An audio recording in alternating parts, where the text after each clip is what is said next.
கொப்புடைய நாயகி அம்மன் கோவில் தெப்பத் திருவிழா ஆயிரக்கணக்கான பக்தர்கள் தரிசனம்.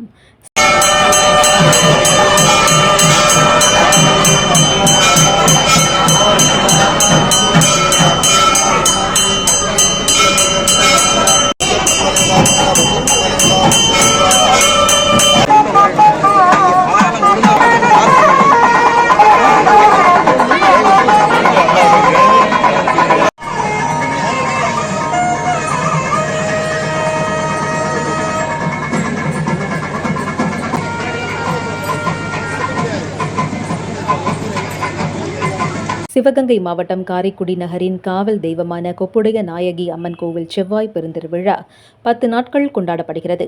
இந்த ஆண்டு கடந்த 7ஆம் தேதி காப்பு கட்டுதலுடன் திருவிழா தொடங்கியது.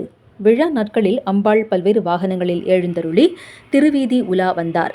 விழாவின் முக்கிய நிகழ்ச்சியாக தேரோட்டம் கடந்த 14ஆம் தேதி நடைபெற்று முடிந்த நிலையில் இறுதி நிகழ்ச்சியான சர்வ அலங்காரத்தில் அம்மன் ஊஞ்சல் சேவை நடைபெற்று தீபாராதனை நடைபெற்றது.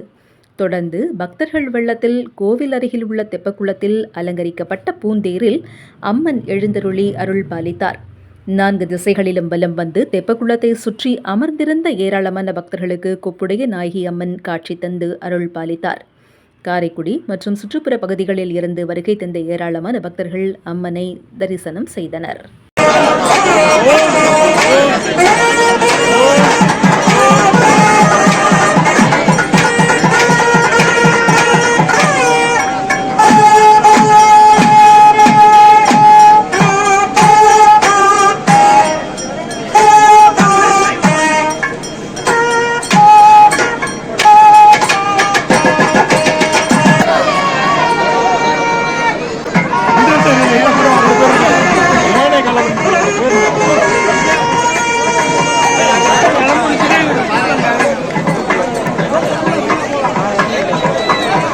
Yeah,